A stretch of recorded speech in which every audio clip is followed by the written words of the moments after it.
Jadi yang pertama, kebutuhan Al-Quran di Indonesia itu data dari Kemenak itu 6 juta.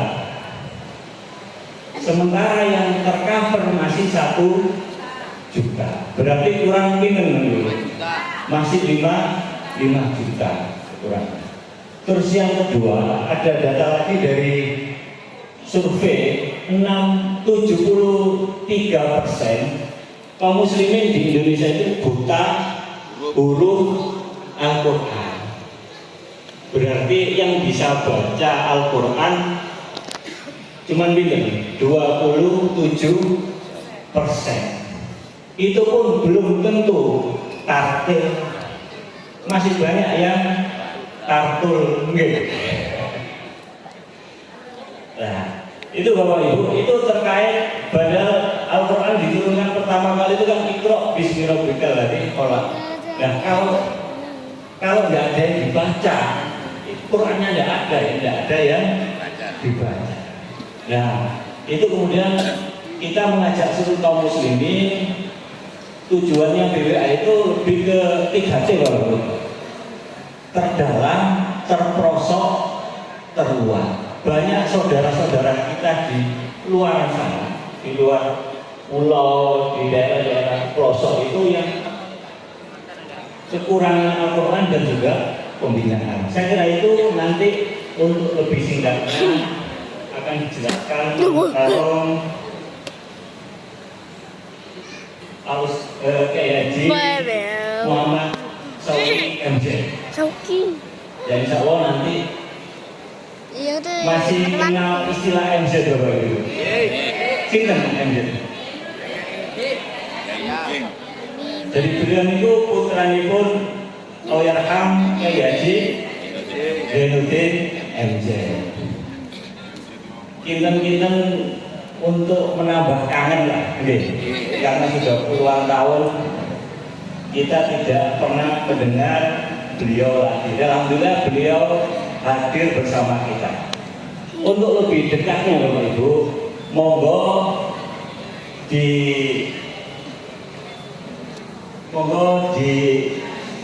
dilihat ya. Jadi insya Allah nanti kita akan mengumpulkan profil tentang beliau sebelum beliau bersama. Istilahnya kalau orang Jawa itu tak kenal maka tidak sayang.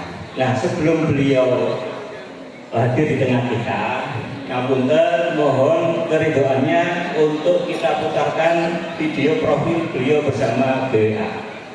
Kepada teman-teman tim BWA, monggo untuk diputar.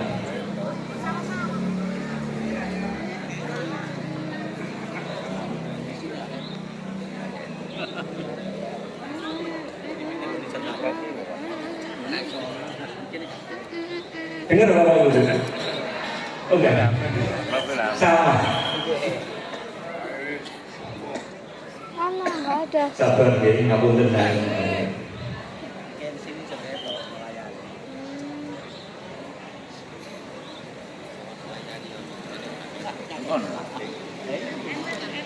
Tema kita malam ini hidup berkah bersama Al-Quran. Istilahnya orang Jawa bilang namanya itu sama dengan masjidnya. Saya lihat masjidnya Al-Mubarak. Mudah-mudahan nanti berkahnya double. Amin ya rabbal alamin. Berkahnya berlimpah. Berkah itu kan ziyadatul koin, bertambahnya kebaikan. Terus unik.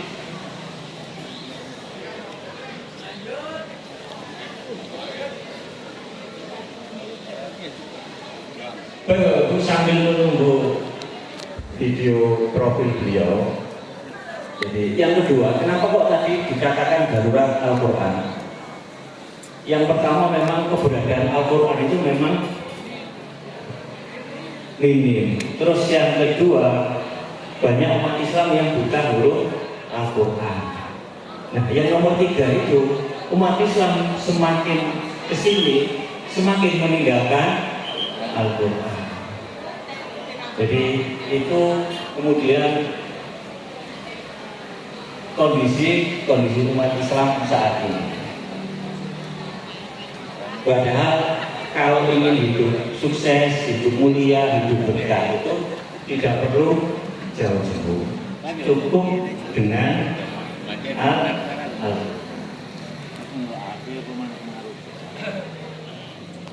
baik. Untuk karena mungkin ada sedikit gangguan di mohon maaf sebenarnya, mungkin langsung saja kita untuk biar kangennya cepat terpuaskan, maka kita langsung saja mendengar ceramah beliau Kiai Haji Al-Mukarram, Kiai Haji Shoki MJ. Kepada beliau kami persilakan. Fadhil tafadhol masykur.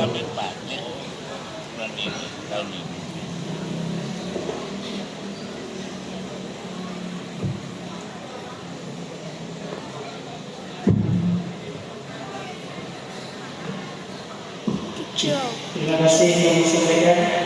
Adapun acara selanjutnya yaitu yang kita tunggu-tunggu pada malam hari ini, yaitu Maulidul Hasanah yang akan disampaikan oleh Al-Mukarram Bapak Kiai Haji Muhammad Shoki MZP, almarhum Kiai Haji Zainuddin MZ.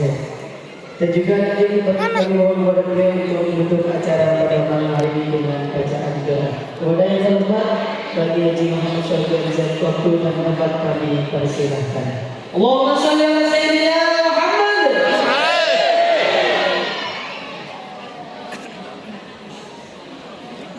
Mana ya? Mana? Itu. Mana ya? Ayah. Mana? Mana? Mana orangnya?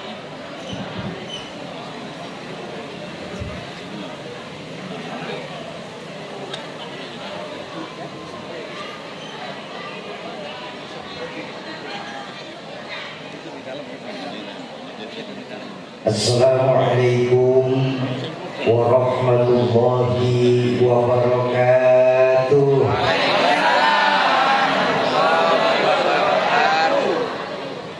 Alhamdulillahilladzi anzalal Qur'an hudan linnasi wa bayyinatin minal huda wal furqan. Wassalatu wassalamu ala asyrafil anam Sayyidina wa maulana Muhammadin wa ala alihi wa ashabihil kiram, amma ba'du. Qala Allah ta'ala fil Qur'anil Karim wa huwa asdaqul qailin. A'udzu billahi minasy syaithanir rajim. Bismillahirrahmanirrahim. In uridu illal islaha mastata'tu wa ma taufiqi illa billah alaihi tawakkaltu wa ilaihi unib. Wa qala Rasulullah sallallahu alaihi wasallam, man kana yawmuhu khairan min amsihi fahuwa rabih, wa man kana yawmuhu mithlu amsihi fahuwa maghbun, wa man kana yawmuhu syarran min amsihi fahuwa mal'un. Sadaqallahul azim wa sadaqa rasuluhul karim.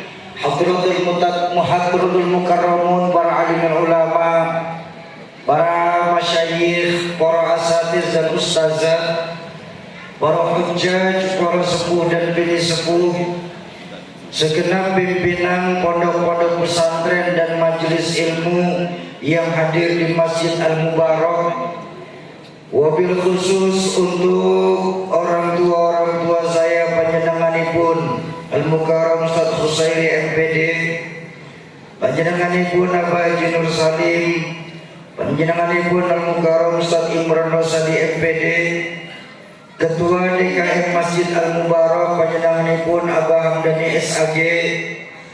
Semoga Allah panjangkan usia guru-guru kita, Allah tetapkan iman dan Islamnya dalam rangka menjaga semangat agama di Mojosari Rejo tercinta kita ini. Amin ya rabbal. Para tokoh-tokoh baik sipil, TNI dan polisi.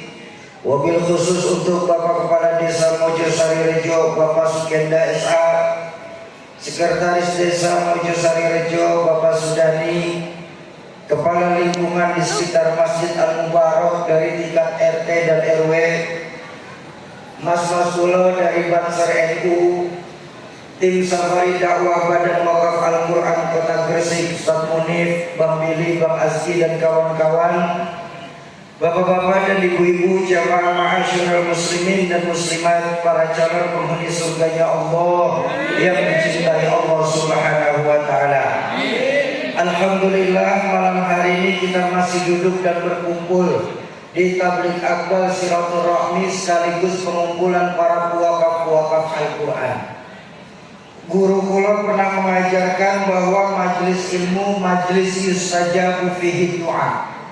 Majlis ilmu niku majlis tempat diangkatnya doa. Mudah-mudahan lewat keberkahan kita duduk di halaman Masjid Al-Mubarak malam hari ini sebagai asbab Allah jawab semua hajat-hajat kita, baik hajat dunia, lebih-lebih hajat akhirat nanti. Amin ya rabbal alamin. Bapak Ibu, kehadiran kami di Masjid Al-Mubarak malam hari ini bersama Badan Wakaf Al-Quran sesungguhnya memiliki satu misi utama, yaitu untuk mengumpulkan para puwakaf-puwakaf Al-Quran skala nasional, yang tujuannya adalah untuk menghidupkan kembali Al-Quran di tengah-tengah masyarakatnya.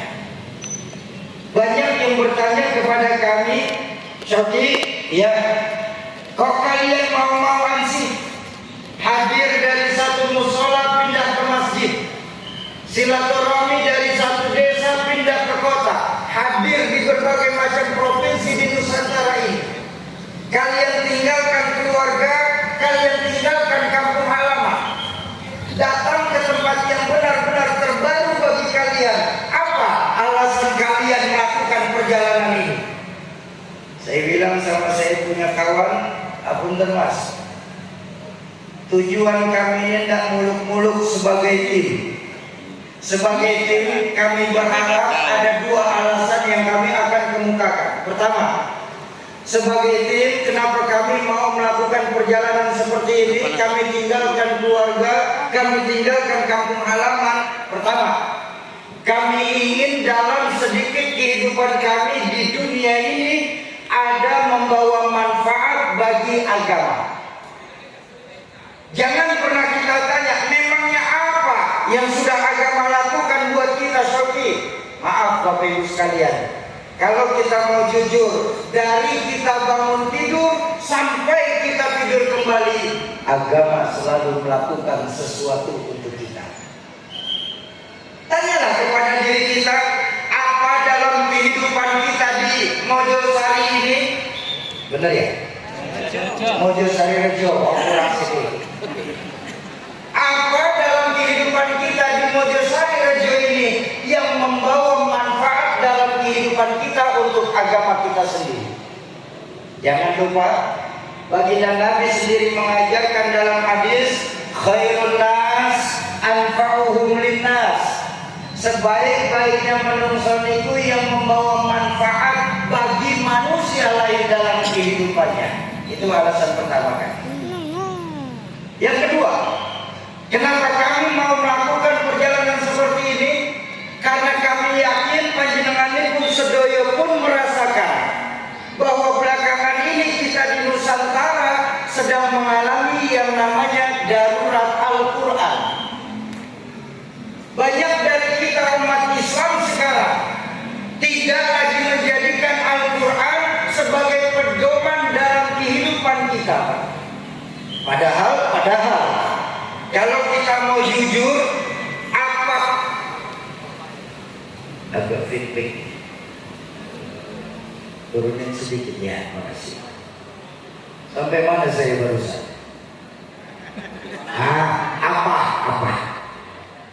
Apapun yang kita cari dalam kehidupan kita ini, baik kehidupan kita di Mojosari Rejo, lebih-lebih untuk kehidupan kita di akhirat, semua sudah tertulis rapi di dalam Al-Quranul Karim.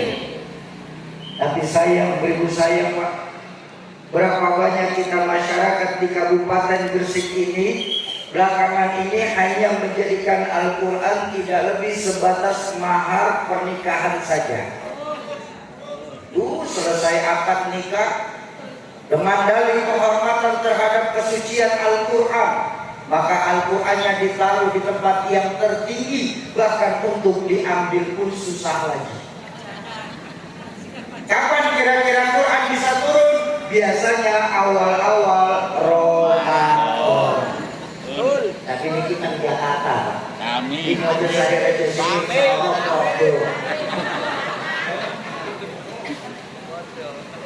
Nah makanya saya yakin panjenengan ingat dulu ucapan orang tua kula, kita umat Islam sekarang ini iman dalam ucapan tapi sekular dalam perbuatan. Ucapan kita meyakini bahwa Al-Quran merupakan imam kita, tapi pada perbuatan kita lebih sering menjadikan Al-Quran sebagai makmum kita. Padahal diriwayatkan dari Sayyidatuna Aisyah binti Abu Bakar, Ummul Mukminin, ketika beliau ditanya oleh para sahabat, "Ya Ummul Mukminin, ya ma akhlaqur Rasul?" Akhlak Nabi itu apa Ummul Mukminin? Sayyidatuna Aisyah binti Abu Bakar menjawab, "Inna khuluquhul Quran." Sungguh akhlak Nabi itu adalah Al-Quran. Apapun yang Al-Quran perintahkan, baginda Nabilah manusia pertama kali melakukan hukum Quran dan konsisten dalam menjalankan hukum Quran tersebut. Ayo kita lihat. Al-Quran memerintahkan pergi ke barat dengan gembira, baginda Nabi jalan ke barat. Al-Quran memerintahkan pergi ke timur dengan senang hati, baginda Nabi jalan ke timur. Al-Quran memerintahkan untuk baik kepada tetangga. Akhlak baginda Nabi, jangankan manusia, jangankan sahabat, jangankan musuh, Allah memuji akhlak baginda Nabi secara langsung. Wa innaka la'ala khuluqin azim, bahwa engkau wahai Muhammad sungguh memiliki budi pekerti yang paling baik.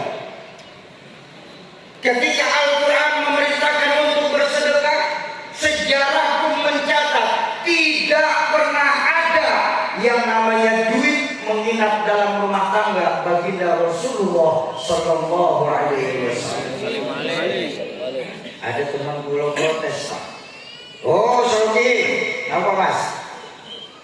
Nabi Muhammad itu kan wong kere, orang miskin, jelas nggak punya duit lah.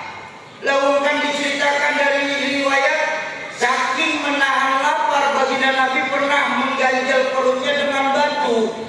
Nah, Bapak Ibu, masih banyak kita umat Islam ini salah paham dengan baginda Rasul. Saya minta maaf sebelumnya. Baginda Nabi itu bukan orang miskin. Sejarah mencatat baginda Nabi itu multimilioner.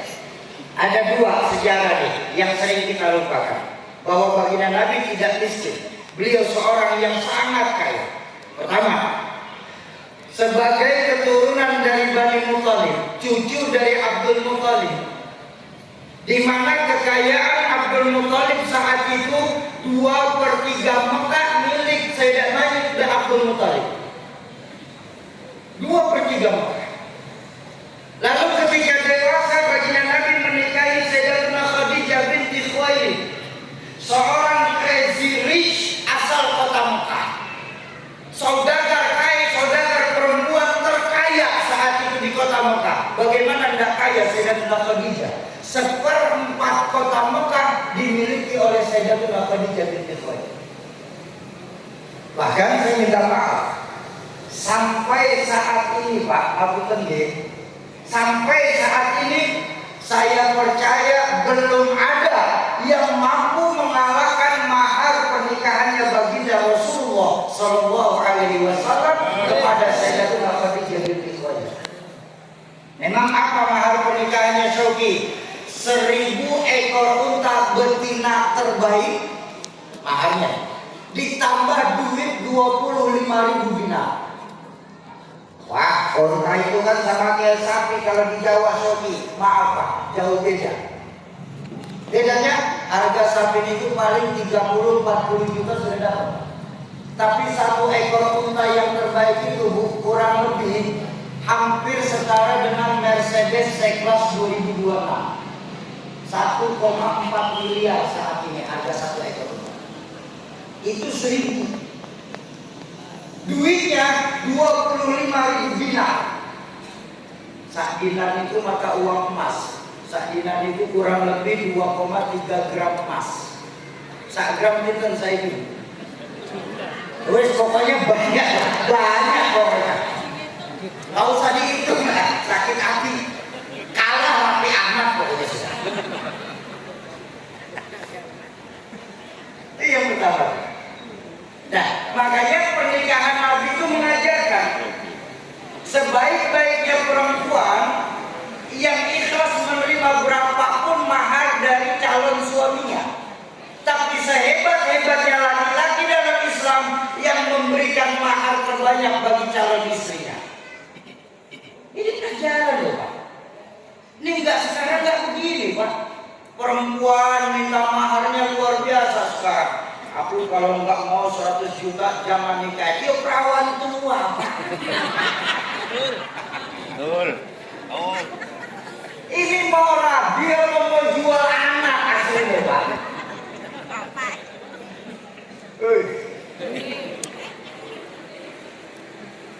Sebaik-baiknya perempuan yang ikhlas berapapun pemberian dari calon suaminya, tapi laki-laki yang hebat mereka yang royal kepada calon istrinya. Ini loh seimbang. Makanya jangan pernah berkata Nabi itu miskin Pak. Sampai sekarang belum ada yang lain mahal. Itu yang pertama. Yang kedua, sejarah pun mencatat satu-satunya Nabi yang ditawarkan oleh Allah secara langsung untuk segala kenikmatan-kenikmatan di dunia cuma baginda Rasulullah SAW. Dari mana Syafi'i? Silakan buka Al-Quran. Allah sendiri yang langsung berfirman kepada baginda Nabi, wa sawfa yu'tika rabbuka fatarda. Hai Muhammad, kau mau apa di dunia ini Muhammad? Ngomong. Kalau kau ingin emas Muhammad, oh tenang. Kalau kau pengen kaya, sugih, aku Allah akan jadikan Jabal Uhud menjadi gunung emas supaya kau nyaman dalam berdakwah Muhammad. Allahumma sholli ala sayyidina Muhammad. Tapi di balik kekayaan baginda Nabi tersebut ada satu doa yang sering diucapkan oleh baginda Nabi, apa? Allahumma ja'alni miskinan wa alhiqni ma'al masakin. Ya Allah, jadikan pulau ini orang miskin mawon, kumpulkan nanti di dalam surga bersama orang-orang yang miskin juga. Baginda Nabi saja minta miskin, kita umatnya di Mojosari Rejo mintanya kaya. Apalagi kalau Nabi yang diutus tuh macam Nabi Sulaiman Pak. Nabi Sulaiman dari kecil sudah kaya. Nabi Ayub kaya karena berdagang. Betul? Coba kalau kita diutus di zaman Nabi Sulaiman atau Nabi Ayub, mungkin habis kita sehari-hari cari duit dan duit saja, nggak pernah untuk ibadah. Oh, kita nabinya miskin saja, kita disibukkan dengan urusan dunia.